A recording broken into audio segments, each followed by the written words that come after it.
एक छोटा सा लॉस हो जाता है और बस हम हताश हो जाते हैं, निराश हो जाते हैं, डिप्रेशन में आ जाते हैं और हम सोचते हैं बस जीवन तो यहीं ख़त्म हो गया, है कि नहीं? जब आपको हम अवसाद की बात करें, डिप्रेशन की बात करें, क्योंकि ये प्रश्न तो आप लोग अक्सर पूछते हैं कि गुरुजी अवसाद से कैसे निकलें, डिप्रेशन से कैसे निकलें? तो ये बताओ कि अवसाद या डिप्रेस्ड व्यक्ति कौन है?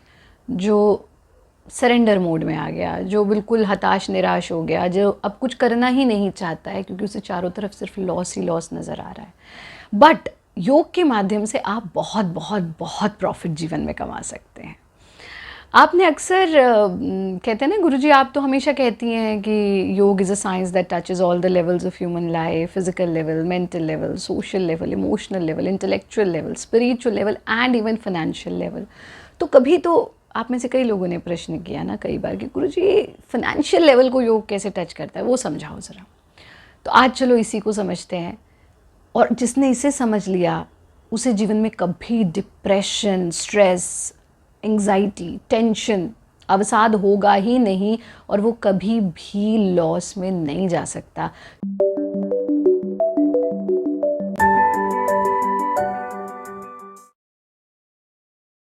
क्योंकि जीवन में लॉस जैसी कोई चीज़ होती ही नहीं है। तो आइए आपको थोड़ा सा अपने बचपन की तरफ लेकर के जाते हैं। हम छोटे से थे तो गुरु पूर्णिमा पर, अभी जैसे आप लोग आते हैं तो गुरु पूजन करते हैं, है ना, आश्रम में आते हैं, सेंटर्स पर आते हैं। तो ऐसे ही जब हम छोटे थे तो गुरु पूजन हो रहा था और वंदनीय गुरुदेव से बहुत पुराने पुराने उनके साधक भी जो हैं वो मिलने आए हुए थे, अलग अलग अपना जो है चल रहा था। तो एक बहुत बड़े बिजनेस टाइकून हैं, I will not take name, नाम तो नहीं लेंगे, उचित भी नहीं है, लेना भी नहीं चाहिए। तो वो आए और मतलब वो ये समझ लीजिए अमंग रिचेस्ट पीपल हैं और उनके अपने कई सारे बिजनेसेस हैं। तो जैसे ही उन्होंने गुरु पूर्णिमा पर पूजन किया तो बोले, गुरुदेव ने पूछा सब ठीक है, खुश हो? तो बोले गुरुजी लॉस हो गया है। One of the richest people, loss हो गया। तो गुरुदेव ने कहा तुमको क्या लॉस हो गया? बोले नहीं नहीं, इस बार जो है ना जितना प्रॉफिट होना चाहिए था उतना नहीं हुआ, लॉस हो गया। तो गुरुदेव ने कहा अच्छा चलो तुम्हें एक बात बताता हूँ मैं। तब उन्होंने ये योग ऑफ फाइनेंस, योगा जिसे योगा कहते हो ना अभी, तो योगा ऑफ फाइनेंस सिखाया। और हमको लगता है कि जीवन में जिसने भी इसको सीख लिया, समझ लिया, वो कभी भी निराश हताश हो ही नहीं सकता है। उन्होंने कहा बेटा जब तुम पैदा हुए थे तो तुम नग्न थे, नंगे थे, तुम्हारे तन पर कपड़ा भी नहीं था, है कि नहीं? या तुम में से कोई कपड़े पहन के पैदा हुआ हो तो बता दो भाई, नहीं ना, सब नग्न अवस्था में पैदा हुए। फिर तुम्हें कपड़ा मिला, प्रॉफिट। क्योंकि प्रॉफिट की परिभाषा क्या है? अब से जो मतलब मुझे प्राप्त हुआ उसे में हम प्रॉफिट मानते हैं ना, जो हमें प्राप्त हो रहा है। तो बोले प्रॉफिट। फिर माता पिता मिले, प्रॉफिट। फिर एजुकेशन मिली, प्रॉफिट। फिर बड़े हुए, सोचे चलो नौकरी कर लेता हूँ, जॉब लगी, सैलरी आनी शुरू हुई, प्रॉफिट। फिर लगा कि अब ज़रा घर गृहस्थी बसा लेते हैं, भाई विवाह कर लिया, पति या पत्नी जो भी मिले उनसे हुआ, वो भी प्रॉफिट है। फिर आगे बच्चे हुए, प्रॉफिट ही प्रॉफिट बढ़ता जा रहा है। फिर उसके बाद लगा अरे कब तक जो है जॉब करेंगे, दूसरे की चाकरी करेंगे, आइए अपना बिजनेस आरंभ करते हैं। क्योंकि यही कुछ कहानी उस बिजनेस टाइकून की भी थी और हम सब लोगों की होती है। तो अब वो अलग चीज़ है कि बिज़नेस करें कि अपना काम करें, वो एक सेपरेट टॉपिक ऑफ डिस्कशन है। मुझे पता है कि उसको लेकर के भी आपके कई प्रश्न आए हुए हैं और उस पर भी कभी हम चर्चा करेंगे। तो अब अपना बिजनेस किया, एक फैक्ट्री लगाई, प्रॉफिट, दूसरी फैक्ट्री लगाई, प्रॉफिट, 4-5 बिजनेस में पैसा लगा दिया, अरे प्रॉफिट ही प्रॉफिट हो रहा है। तभी अचानक एक बिजनेस से थोड़ा पैसा कम आता है, still you are in profit, that can not be considered as a loss. Factory बंद हो गई, एक बिजनेस पूरी तरह ठप हो गया, still you are in profit. सारी फैक्ट्रीज बंद हो गई, सारे बिजनेस ठप हो गए, still you are in profit. इतना कुछ तो प्रॉफिट ही प्रॉफिट हो रहा है ना बचपन से। अभी काम बिल्कुल ठप हो गया, तुम सड़क पर आ गए, दिवालिया निकल गया तुम्हारा, still you are in profit.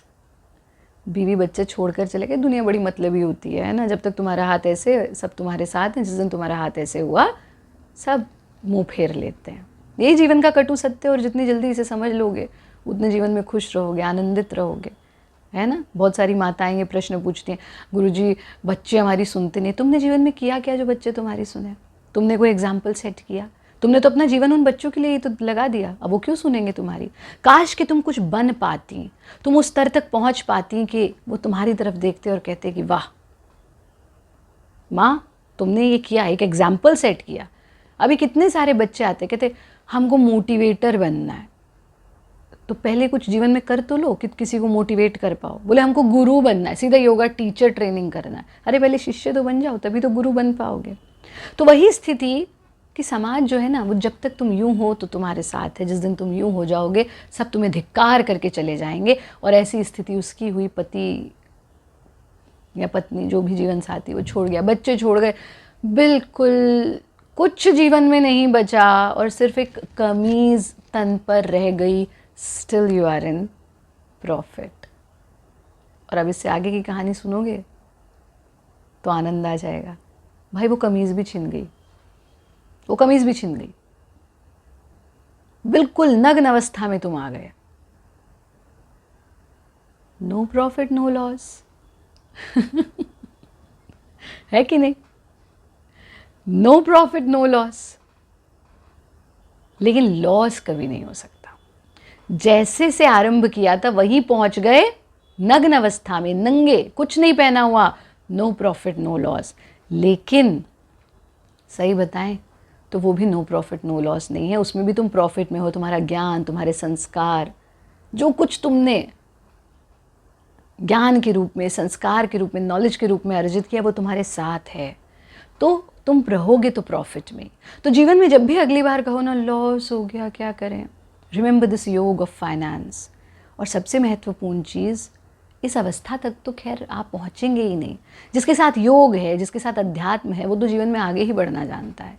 पर छोटे छोटे परिस्थितियों से, छोटे छोटे नेगेटिविटी से विचलित नहीं होना। और जितना खुद को कहोगे ना लॉस हो गया ना, पावर ऑफ सेल्फ टॉक, वही सीखते हैं ना हम भारत योग में, सेल्फ टॉक थेरेपी, है ना। आप सब ने सीखा है। तो सेल्फ टॉक थेरेपी क्या कहती है? बताओ अपने आप को I am not in loss. बताओ अपने आप को मैं परमात्मा की संतान हूँ। बताओ अपने आप को मैं बुद्धिमान हूँ, बलवान हूँ, धीमान हूँ, शक्तिमान हूँ। मैं परमात्मा की संतान हूँ, विद्वान हूँ, धनवान हूँ, यशस्वी हूँ, तेजस्वी हूँ, ओजस्वी हूँ, और जीवन में जो चाहता हूँ वो कर सकता हूँ। So there is no loss. Loss तो कभी होगा ही नहीं। इन हताश निराश वाक्यों से भी दूर रहो। दिन का आरंभ करो परमात्मा को धन्यवाद दे करके कि हे प्रभु इस सांस के लिए धन्यवाद, इस जीवन के लिए धन्यवाद, इस शरीर के लिए धन्यवाद, इस मन के लिए धन्यवाद, गुरु से प्राप्त इस ज्ञान के लिए धन्यवाद, गुरु के लिए धन्यवाद, परमात्मा के लिए धन्यवाद, जीवन साथी के लिए धन्यवाद, प्रकृति के लिए धन्यवाद, जल के लिए धन्यवाद, भोजन के लिए धन्यवाद। कहाँ है लॉस? तुम कभी लॉस में नहीं आ सकते। और जिसने योग, भारत योग का ये फाइनेंस समझ लिया, वो जीवन में कभी भी लॉस में आ ही नहीं सकता है। ठीक? चलो दूसरा कोई प्रश्न?